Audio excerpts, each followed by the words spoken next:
So what have I got here? I'll stand up so you can see me. Yes, James mentioned the white paper. You know about the World War II and the Holocaust. We can take that as a given. 1942, the Biltmore Programme. I mentioned that earlier, if you remember. That's when this Congress in America instituted a program to establish what was called a Jewish Commonwealth in Palestine, aka set up a Jewish state that would be a state for Jews. Palestinians could live there, but it would be on the understanding they would be very much a minority and would be controlled by Jews. You then have 1947, when Britain refers the issue of Palestine back to the UN.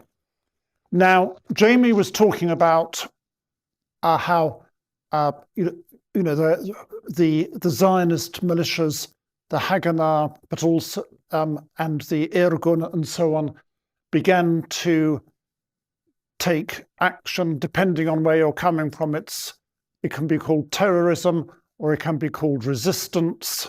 The idea being that they were trying to get the British to leave.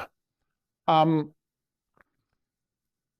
course, by getting the British to leave, because Britain had not provided any form of self-determination of the Palestinian people, as I said earlier on, there was no parliament, there was no, the only government there was the British administration.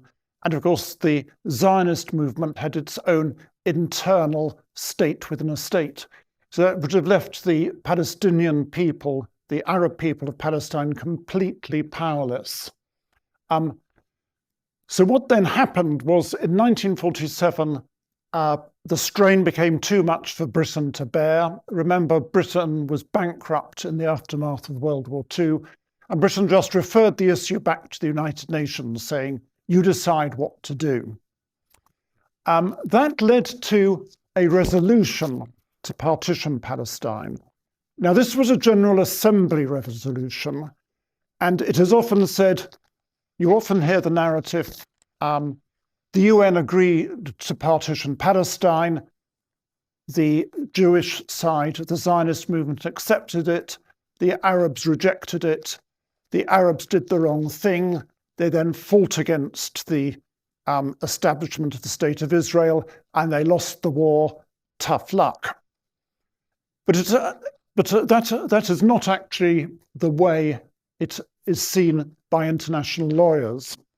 But first of all, I'm going to read you a very short extract from the autobiography of a man called Norman Bentwich. Now, Norman Bentwich came from a very upper crust, very top drawer Jewish family in London. They were very strong Zionists. His father, Herbert Bentwich, was a leading Zionist around the turn of the century, and he was one of the people who welcomed Chaim Weizmann to England. And his son, who was a bright boy, became a lawyer, was quite outstanding, I think, and he was also a very committed Zionist. And he became the first Attorney General of the Palestine government. But he then fell under the spell of Judah Magnus, who I mentioned earlier, and he came to see there was something dreadfully wrong. And what happened after Britain withdrew? Britain said in 1947, right, we're going to leave Palestine by the 15th of May next year, the 15th of May 1948, we will be out. At that point, basically, Britain abandoned Palestine. The UN partition plan was not legally binding. It was a very provisional plan as well. If you read it, and it's worth looking up online, you can find it very easily, you will see it is not something that you just decree. It involved a huge framework to put it into effect. There would be a commission established to define boundaries. and all sorts of things, and none of that happened. So the Palestine partition plan was basically always a dead duck.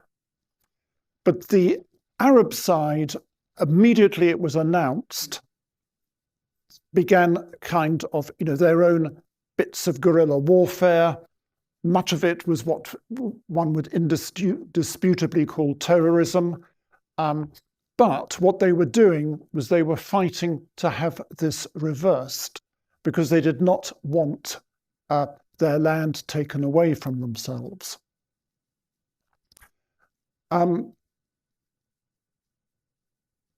What the Zionist side did, it had been preparing for years now for the moment when the British would withdraw and they would set up their state.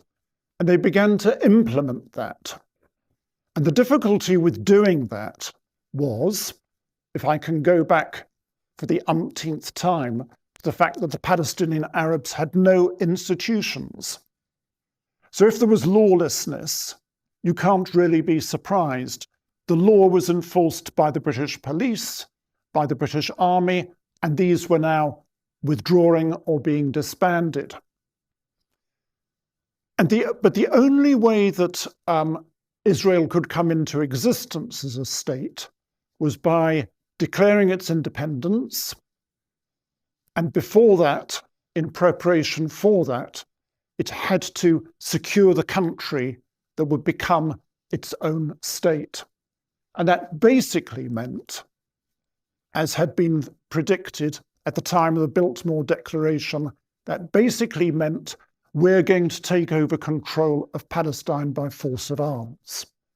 Now, in international law, that is what is called secession. And it means when a state successfully comes into existence through a rebellion against the lawful sovereign. So what basically was happening was that the Zionist movement was doing this in Palestine in late 1947, particularly in the spring of 1948. As the deadline for the British departure grew closer, they began to make sure they could take over as much of the countryside as they could, particularly strategic locations, to control the major road arteries in the country, for instance. And that inevitably meant the birth of the Palestinian refugee problem. Because the only way this could be done effectively was by emptying many villages, emptying many towns, some cities. If you look at a map of the proposed partition plan, by the way, you can see it never envisaged either state being completely separate from the other. A principal Arab port was Jaffa. Jaffa was a wholly Arab or virtually wholly Arab town, but it would be a little enclave surrounded by territory that would go to the Jewish side. And Jaffa, for instance, was taken and ethnically cleansed by the Jewish militias while Britain was still nominally in control of Palestine. This incidentally led to a great deal of bitterness against Britain in the Middle East, which led on to other things like the Suez Crisis to an extent, but also the 1958 revolution in Iraq, when the pro-British monarchy was overthrown. Anyway, I mentioned Norman Bentwich. He stayed on. He was Jewish. His family, his wife, his family were Jewish, and I think his family still live in Israel and are Israeli citizens. But after the Declaration of Independence, he said, and he wrote this in his memoirs, called Mandate Days, I think, "I should have rejoiced wholeheartedly and offered my services to the state of Israel. But the way the state had come into being, and particularly the creation of the homeless mass of Arab refugees, were a challenge to conscience." And that, I'm afraid, is something that often gets airbrushed from history. On the final day of the mandate, the British government had to ask its lawyers, how are we going to, what's our legal position? What happens to Palestine now? Please put all this into a telegram and send it to the British mission to the United Nations so that our ambassador there can know the situation and he can defend the British position. And this is one of the things that was said in that legal advice. And I'm going to read it twice. It's not terribly difficult to understand, but it's very important, and legal things need to be explained clearly. If the Jews claim to set up a state in the boundaries of the Jewish areas as defined by the United Nations partition plan, and the Arabs claim to set up a state covering the whole of Palestine, there would be nothing legally to choose between those claims. Second time, if the Jews claim to set up a state in the boundaries of the Jewish areas as defined by the United Nations partition plan, and the Arabs claim to set up a state covering the whole of Palestine, there would be nothing legally to choose between these claims. So that shows you that the partition plan was not legally binding, and what Britain did was abandon Palestine to chaos and war. So that was the end of the mandate. I think I've said what needs to be said there, but maybe there are people who disagree with things we've said. Maybe there are people who feel we have omitted important things.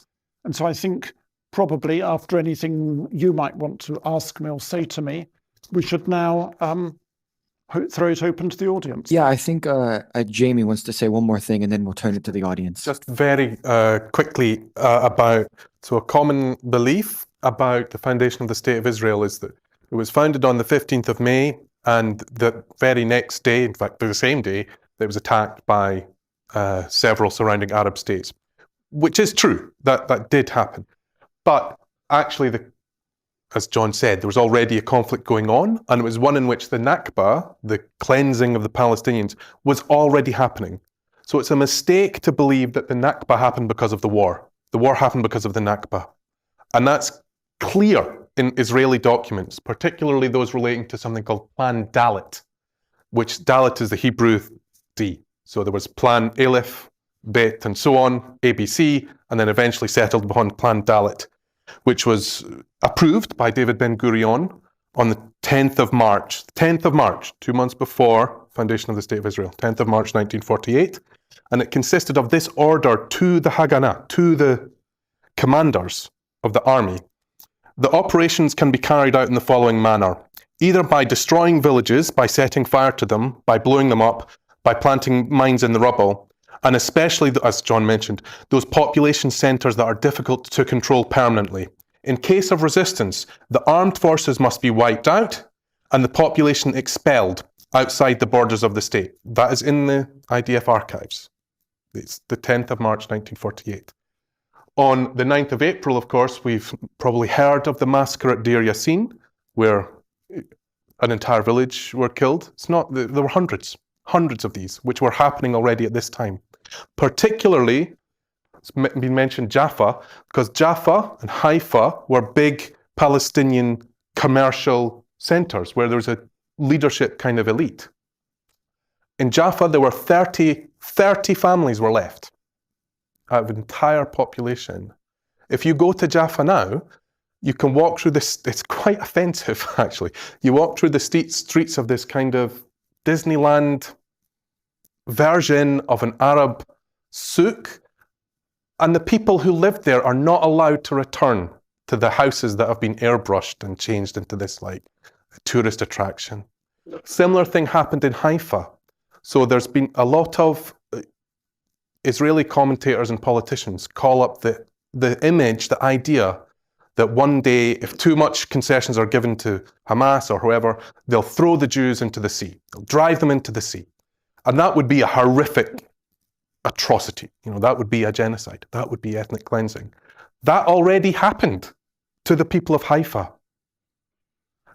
In April, so a month before the declaration of the State of Israel, the so-called the Carmel Brigade of the Haganah were given the job of attacking the Arab quarters of Haifa so that people would leave. And in fact, again, these are in the archives.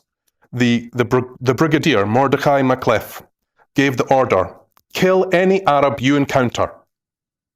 So that is in the archives. As a result, 15,000 people left, scattered to the winds, to Gaza, to other refugee camps, and others went to the port of Gaza where they were shelled. Port of Haifa, where they were shelled and fired upon until they ran into the sea. They were driven into the sea, where they tried to get in fishing boats. Some of them drowned, some of them made it to Lebanon. It already happened to these people.